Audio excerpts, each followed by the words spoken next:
Hello friends, welcome to my channel. అంజలిని బయటికి గెంటేస్తున్న గీతాంజలికి అంజలి నీ కన్న కూతురు అని గుండె పగిలే నిజాన్ని చెప్పిన మనీష్. అసలు ఏం జరగబోతుంది?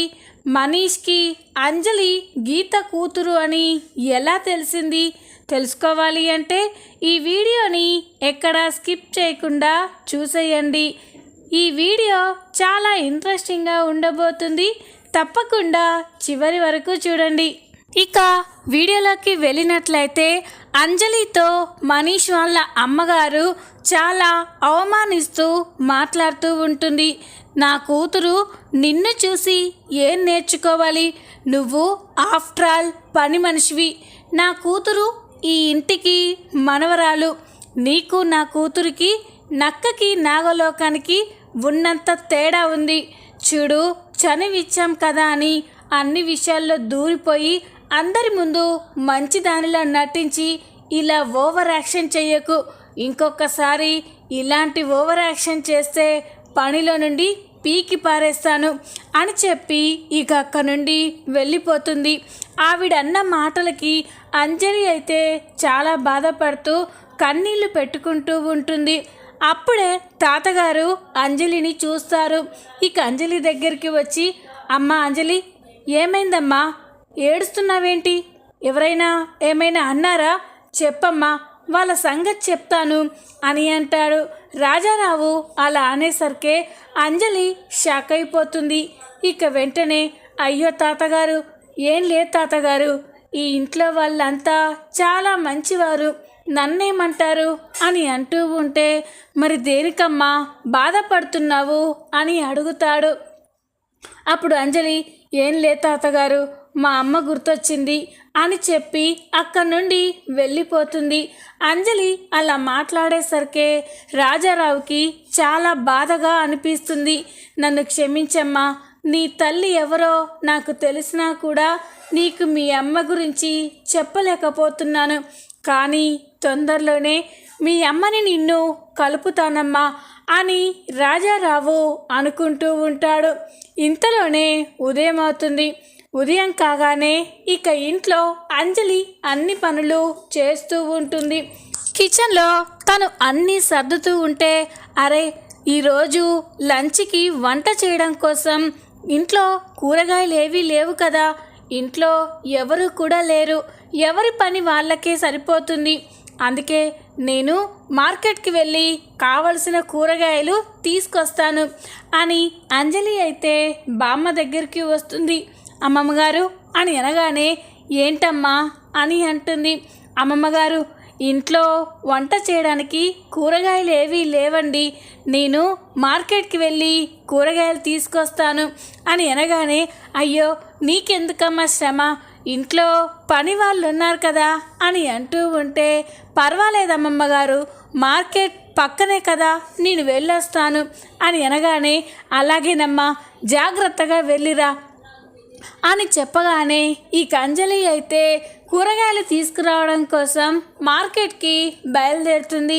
అంజలి రోడ్డు పైన నడుచుకుంటూ వెళ్తూ ఉంటే అప్పుడే మనీష్ కారులో ఆఫీస్కి వెళ్తూ అంజలిని చూస్తాడు. అంజలిని రోడ్డు పైన చూసి ఒక్కసారిగా షాక్ అయిపోతాడు. కార్ని స్టాప్ చేసి, ఏంటి అంజలిలా ఉంది? ఈ అంజలి ఇలా ఎప్పుడు పడితే అప్పుడు బయటికి వస్తే, అత్తయ్య కానీ అంజలిని చూస్తే పరిస్థితి ఏంటి అని మనీష్ అయితే చాలా కంగారు పడుతూ అంజలి దగ్గరికి వెళ్ళి కార్ని స్టాప్ చేస్తాడు. ఇక వెంటనే కార్ దిగి, ఎక్కడికి వెళ్తున్నావు అంజలి అని అనగానే, ఇంట్లో వంట చేయడానికి కూరగాయలు ఏవీ లేవండి, అందుకే కూరగాయలు తీసుకురావడం కోసం మార్కెట్కి వెళ్తున్నాను అని అంటుంది. దానికి నువ్వు ఇలా బయటికి రావాలా? నాతో చెప్తే తీసుకువచ్చేవాడిని కదా అని అంటూ ఉంటే, పర్వాలేదండి, మార్కెట్ దగ్గరే కదా, నాకు ఇలా మార్కెట్కి వెళ్ళి తీసుకురావడమే చాలా నచ్చుతుంది అని అంజలి అంటుంది.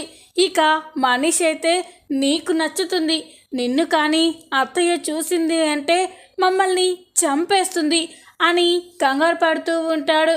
ఇక అంజలి మీరు వెళ్ళండి, నేను మార్కెట్కి వెళ్తాను అని అంటూ ఉంటే, అంజలి మార్కెట్కి ఇలా నడిచి వెళ్ళడం ఏంటి, రా కార్లో వెళ్దాం అని అనగానే, కార్లోనా, లేదు మార్కెట్కి కూరగాయలు తీసుకురావాలి అంటే ఇలా కార్లో వెళ్ళకూడదు అని అంటూ ఉంటే, మరి ఎలా వెళ్ళాలి అని అడుగుతాడు.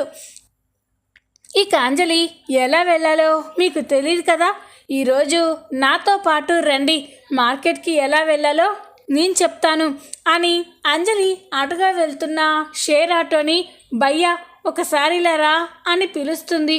ఇక ఆటో అక్కడికి రాగానే మనీష్ ఆశ్చర్యంగా చూస్తూ ఉంటాడు. ఏంటంజలి ఇప్పుడు ఈ ఆటో అతన్ని ఎందుకు రమ్మన్నావు అని అంటూ ఉంటే, మనం మార్కెట్కి ఈ ఆటోలోనే వెళ్ళాలి రండి అని అంటూ ఉంటే, ఆటోలోనా అని అంటూ ఉంటాడు. చూడండి నేను ఆటోలోనే మార్కెట్కి వెళ్తాను, వస్తే రండి లేకపోతే మీ ఇష్టం అని అంజలి వెళ్ళిపోగానే, మనీష్ అయితే రాక చస్తానా, నిన్ను అత్తయ్య కంట పడకుండా చూసుకోవాలి కదా అని మనీష్ కూడా ఆ ఆటో ఎక్కి అంజలితో పాటే మార్కెట్కి వెళ్తూ ఉంటాడు. ఇక ఆటో వెళ్తూ ఉంటే చాలామంది జనాలు ఆటోలో ఎక్కుతూ ఉంటే మనీష్ అయితే చాలా ఇబ్బంది పడుతూ ఉంటాడు. ఎంత ఇబ్బంది ఎదురైనా కూడా అంజలి గీత కంట పడకుండా ఉండడం కోసం మనీష్ అయితే షేర్ ఆటోలోనే మార్కెట్కి వెళ్తారు. ఇక మార్కెట్కి వెళ్ళగానే అంజలి మనీష్ ఇద్దరూ కలిసి కూరగాయలు తీసుకుంటూ ఉంటారు. ఇంతలోనే గీతాంజలి ఆఫీస్లో పనిచేసే ఒక ఎంప్లాయ్ అదే మార్కెట్కి వస్తాడు. ఇక అంజలిని మనీష్ని చూసి ఒక్కసారిగా షాక్ అయిపోతాడు.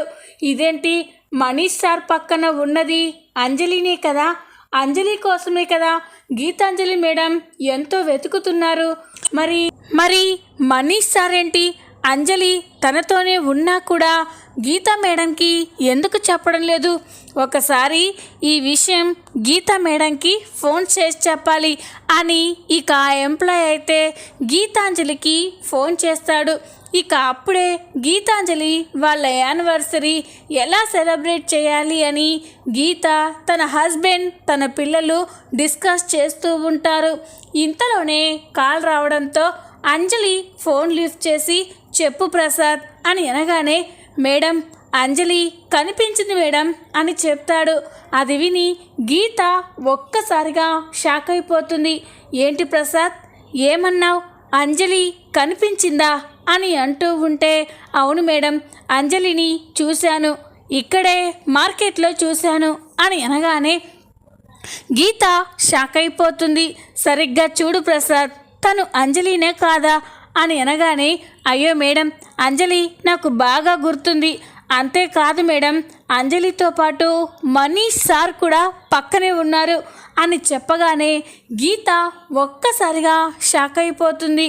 ఏంటి, మనీష్ అంజలి కలిసే ఉన్నారా అని అనగానే, అవును మేడం కావాలంటే మీకు ఫోటో తీసి పెడతాను మీరే చూడండి అని ఆ ఎంప్లాయ్ అయితే మనీష్ అంజలి కూరగాయలు తీసుకుంటూ ఉంటే ఆ ఫోటోని తీసి గీతాకి పంపిస్తాడు. ఇక ఆ ఫోటోలో మనీష్ అంజలి ఇద్దరు ఒకే చోట ఉండడం చూసి గీత అయితే ఒక్కసారిగా షాక్ అయిపోతుంది. ఇక కోపంతో రగిలిపోతుంది. అప్పుడే గీత హస్బెండ్, ఏంటి గిద్దు ఏమైంది అని అనగానే, ఏమండి అసలు మనీష్ ఏం చేస్తున్నాడో నాకు అర్థం కావట్లేదు, అంజలిని 3 రోజుల్లో నా ముందుకి తీసుకురావాలని చెప్పాను, అంజలి కోసం నేను ఎంత వెతుకుతున్నానో వాడికి తెలిసినా కూడా వాడు మాత్రం అంజలి తన పక్కనే ఉన్నా కూడా నాతో చెప్పకుండా దాచాడండి అని అనగానే ఇక గీత హస్బెండ్ ఒక్కసారిగా షాక్ అయిపోతాడు. ఇప్పుడే వాడికి ఫోన్ చేసి తేల్చేస్తాను అని గీత ఫోన్ చేస్తూ ఉంటే ఇక వద్దు గీతు అని ఆపుతూ ఉంటాడు. దేనికండి, వాడు నన్ను ఎంత చీట్ చేస్తుంటే నేను ఎందుకు అడగకూడదు అని అనగానే, అది కాదు గీతు, మనీష్ ఎప్పుడు నీ మాట కాదనడు, నీకు బాధ కలిగే పని ఎప్పటికీ మనీష్ చెయ్యడు. మనీష్ ఇదంతా చేశాడు అంటే ఖచ్చితంగా దీని వెనుక ఏదో బలమైన కారణం ఉండే ఉంటుంది గీతు అని అనగానే, ఏంటండి అని అనగానే అప్పుడే ఇక గీత వాళ్ళ హస్బెండ్, అదే గీతు, మన యానివర్సరీ వస్తుంది కదా, మన యానివర్సరీకి నీకు గిఫ్ట్గా అంజలినే ఇవ్వాలని చూస్తున్నాడో ఏంటో, అందుకే మనీష్ గీత గురించి చెప్పలేదేమో అని అనగానే గీత ఆలోచిస్తూ ఉంటుంది. ఏంటండి ఈ విషయంలో వాడు ఇలా ఎందుకు చేస్తాడు అని అంటూ ఉంటే, గీతు నువ్వు అంజలి విషయంలో ఎంత సఫర్ అవుతున్నావో వాడు చూస్తున్నాడు కదా, అందుకే అంజలిని నీ మ్యారేజ్ యానివర్సరీ రోజు నీ ముందుకు తీసుకురావాలని మనీష్ ప్లాన్ చేసినట్టున్నాడు. ఇప్పుడే నువ్వు మనీష్ని అంజలి గురించి అడిగి వాడిని బాధ పెట్టొద్దు. ఎలాగో యానివర్సరీ వస్తుంది కదా, యానివర్సరీలో అంజలి గురించి నీతో ఏమీ చెప్పకపోతే అప్పుడు మనీష్ని నిలదీయి అని అనగానే ఇక గీత అయితే ఆలోచిస్తూ ఉంటుంది. సరే అండి, మీ మాట ప్రకారం నేను వాణ్ణి ఏమి అనను. యానివర్సరీ రోజు అంజలిని నా ముందుకు తీసుకురాకపోతే అప్పుడు వాణ్ణి ఎవ్వరూ కాపాడలేరు అని గీత అయితే చాలా కోపంగా మాట్లాడుతూ ఉంటుంది.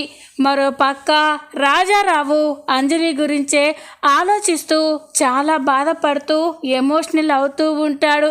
అంజలికి ఎంత అన్యాయం జరుగుతుందో అదంతా గుర్తు చేసుకొని రాజారావు చాలా బాధగా స్ట్రెస్ ఫీల్ అవుతూ ఉంటాడు. ఒక్కసారిగా రాజారావు ఛాతిలో నొప్పిగా ఉంటుంది.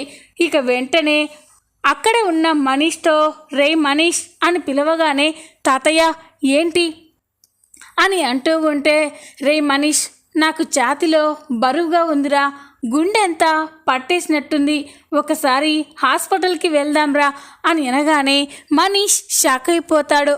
అలాగా తాతయ్య పద నాన్న అని పిలుస్తూ ఉంటే, రే ఈ విషయం ఎవరికీ చెప్పొద్దురా, అందరూ గీతాంజలి పెళ్లి రోజు ఏర్పాట్లలో సంతోషంగా ఉన్నారు, చిన్న ప్రాబ్లమేరా, పద మనం హాస్పిటల్కి వెళ్ళేసేద్దాం అని అనగానే, అలాగే తాతయ్య పదండి అని రాజారావుని హాస్పిటల్కి తీసుకెళ్తారు. ఇక అక్కడ డాక్టర్ రాజారావుకి చెకప్ చేస్తూ ఉంటాడు. డాక్టర్ రాజారావుని టెస్ట్ చేసిన తర్వాత ఇక మనీష్తో మాట్లాడుతూ ఉంటాడు. చెప్పండి డాక్టర్, మా తాతగారికి ఏంటి ప్రాబ్లం అని అనగానే, చూడండి అతని హార్ట్ చాలా వీక్గా ఉంది, ఏ సమయంలో ఏం జరుగుతుందో చెప్పలేము అని అనగానే మనీష్ షాక్ అయిపోతాడు. ఏంటి డాక్టర్ ఏమంటున్నారు మీరు అని అనగానే, అవునండి ఆయన ఏదో విషయంలో చాలా బాధపడుతున్నారు, చాలా స్ట్రెస్ ఫీల్ అవుతున్నారు, నలిగిపోతున్నారు, అదేంటో తెలుసుకొని అందులో నుండి ముందు అతన్ని బయటికి రానివ్వండి, అప్పుడే అతను ఫ్రీగా ఉండగలడు అని అంటూ ఉంటే ఇక మనీష్ షాక్ అయిపోతాడు. డాక్టర్ అని అనగానే, లేకపోతే ఆయనని మీరు కోల్పోవలసి వస్తుంది అని చెప్తాడు. అది విని మనీష్ షాక్ అయిపోతాడు. ఇక డాక్టర్ చేత టెస్ట్లన్నీ కంప్లీట్ అయిన తర్వాత మనీష్ రాజారావు ఇద్దరు కూడా ఇంటికి బయలుదేరుతారు. డాక్టర్ చెప్పిన మాటలే మనీష్ గుర్తు చేసుకుంటూ ఉంటాడు. తాతయ్య అంతలా బాధపడే విషయం తాతయ్య ఏం దాస్తున్నారు, ఇప్పుడు అందరం బాగానే ఉన్నాము, మరి తాతయ్య ఏ విషయంలో అంత బాధపడుతున్నాడు తెలుసుకోవాలి అని మనీష్ అనుకొని ఇక ఒక చోట కార్ని స్టాప్ చేస్తాడు. ఇక కార్ దిగి, ఏంట్రా ఇక్కడెందుకు స్టాప్ చేశావు అని అనగానే, తాతయ్య మీతో మాట్లాడాలి, ఒకసారి కార్ దిగండి అని అనగానే రాజారావు కార్ దిగుతాడు. చెప్పరా ఏంటి అని అంటూ ఉంటే, తాతయ్య మీరు నాకు నిజం చెప్పాలి అని అంటాడు. అది విని రాజారావుకి ఏమీ అర్థం కాదు. ఏ విషయంలోరా అని అంటూ ఉంటే, మీరు ఏ విషయంలో ఇంత బాధపడి నలిగిపోతున్నారు, మీ హార్ట్ వీక్గా ఉందని డాక్టర్లు చెప్పారు, మీరు ఏదో విషయంలో చాలా స్ట్రగుల్ అవుతున్నారని, బాధపడుతున్నారని, మోయలేని భారం మోస్తున్నారని అందుకే మీకు ఈ సిచ్యువేషన్ వచ్చింది అని డాక్టర్లు చెప్తున్నారు తాతయ్య. అందరం బాగానే ఉన్నాము. మరి మీరు ఏ విషయంలో ఇంతలా బాధపడుతున్నారు అని అంటూ ఉంటే రాజారావు షాక్ అయిపోతారు. రేయ్, అలాంటిది ఏదీ లేదురా, పద ఇంటికి వెళ్దాం అని అంటూ ఉంటే తాతయ్య, నువ్విప్పుడు నిజం చెప్పకపోతే నా మీద ఒట్టే. నిన్ను కాపాడుకోవలసిన బాధ్యత, నీ మనసులో ఉన్న భారాన్ని దించవలసిన బాధ్యత నీ మనవడిగా నాకున్నాయి తాత. చెప్పు, నువ్వు ఏ విషయం గురించి ఇంతలా బాధపడుతున్నావు? ఏదో పెద్ద రహస్యాన్ని మా అందరి దగ్గర దాచావని నాకు అర్థమవుతుంది. చెప్పు తాతయ్య అని అంటూ ఉంటే ఇక రాజారావు చాలా బాధపడుతూ ఉంటాడు. చెప్తాన్రా, ఏదో ఒకరోజు ఈ నిజం ముందుగా నీకే తెలియాల్సింది, కానీ నువ్వే అడుగుతున్నావు కాబట్టి చెప్తాను. నా ఈ బాధకి కారణం, నా మనసు పడుతున్న ఈ వేదనకి కారణం అంజలిరా అని అనగానే ఇక మనీష్ ఒక్కసారిగా షాక్ అయిపోతాడు. అంజలినా? అంజలి వల్ల నువ్వెందుకు బాధపడుతున్నావు తాతయ్య? అసలు తను ఎవరో మనకి తెలీదు, ఎక్కడి నుంచి వచ్చిందో తెలీదు. మన ఇంట్లో ఆశ్రయం పొందుతుంది. తన పని పూర్తవ్వగానే మనల్ని వదిలేసి వెళ్ళిపోతుంది. అలాంటి అంజలి విషయంలో మీరెందుకు బాధపడుతున్నారు? తనొక అనాథ కదా అని అంటూ ఉంటే ఇక రాజారాం, లేదురా, అంజలి అనాథ కాదు. తనకి అమ్మ, అమ్మమ్మ, తాతయ్య, మామయ్య అందరూ ఉన్నారా. కానీ ఎవరూ లేని అనాథలా బ్రతకాల్సి వస్తుంది. అందుకేరా నా ఈ బాధ అంతా అని అంటూ ఉంటే మనీష్ షాక్ అయిపోతారు. ఏంటి తాతయ్య, ఏమంటున్నారు మీరు? అంజలికి వీళ్ళంతా ఉండి కూడా తనెందుకు అనాథల మిగిలిపోయింది? వాళ్ళెందుకు అంజలి కోసం రావడం లేదు అని మనీష్ అడుగుతూ ఉంటే ఇక రాజారాం, రేయ్, అంజలి ఎవరో కాదురా, మీ గీతాంజలి అత్తయ్య మొదటి కన్న బిడ్డ అని చెప్పగానే మనీష్ ఒక్కసారిగా షాక్ అయిపోతారు. తాతయ్య, ఏమంటున్నావు నువ్వు? అంజలి అత్తయ్య కూతురేంటి అని అనగానే ఇక రాజారాం, చెప్తాన్రా, మొత్తం చెప్తాను. మీ అత్తయ్య పెళ్ళికి ముందు ఒక అతన్ని ప్రేమించింది. వాళ్ళ ప్రేమకి గుర్తుగా అంజలి, గీతాంజలి కడుపులో పెరిగింది. కానీ మీ అత్తయ్యని ప్రేమించిన ఆ వ్యక్తి ఎప్పటికీ రాలేడు.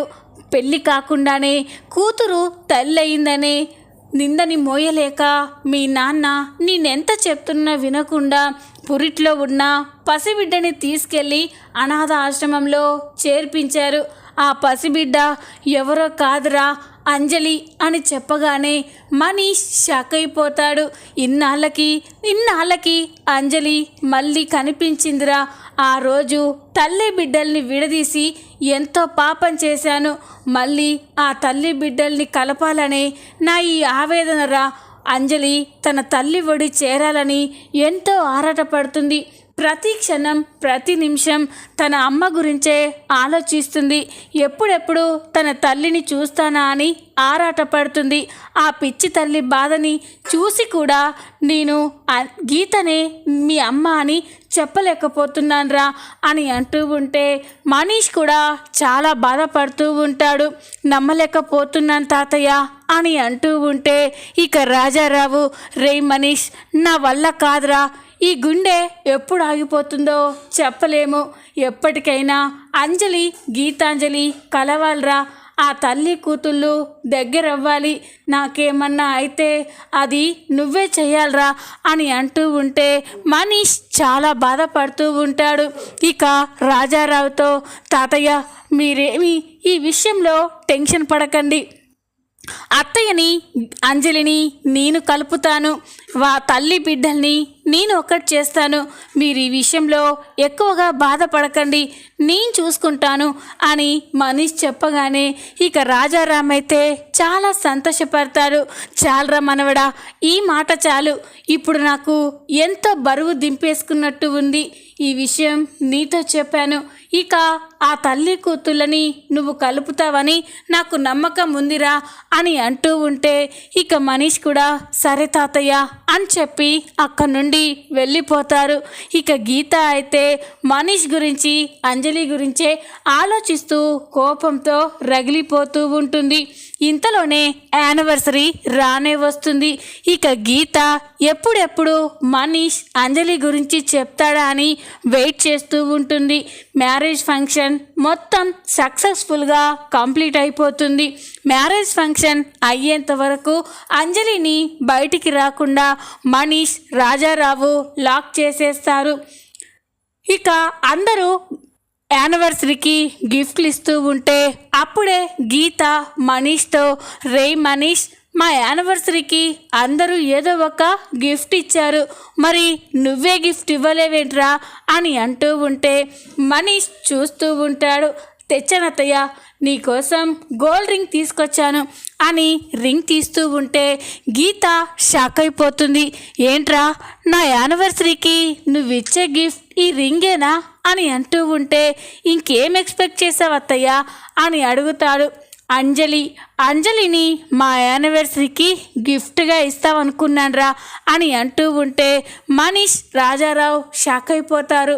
ఇక వెంటనే అత్తయ్య, అంజలి కోసం వెతుకుతున్నాను, ఇంకా అంజలి ఎక్కడుందో కనిపించలేదత్తయ్య అని అంటూ ఉంటే ఇక గీత షటప్ మనీష్, అంజలి నీతోనే ఉంది, అంజలి ఎక్కడుందో నీకు తెలుసు, అయినా కూడా నువ్వు నా దగ్గర దాచి నన్ను మోసం చేస్తున్నావు, నువ్వు నా పరువు నిలబెడతావని నన్ను బాధ పెట్టవని అనుకున్నాను, కానీ నా నమ్మకాన్ని మొత్తం వమ్ము చేసి అంజలి ఎక్కడుందో నీకు తెలిసినా కూడా నువ్వు నాతో చెప్పడం లేదు అని గీత మనీష్ని నిలదీస్తూ ఉంటుంది. చూద్దాం రాబోయే ఎపిసోడ్లో ఏం జరగబోతుందో. ఈ వీడియో మీకు నచ్చినట్లయితే లైక్ చేయండి, సబ్స్క్రైబ్ చేసుకోండి. Thanks for watching.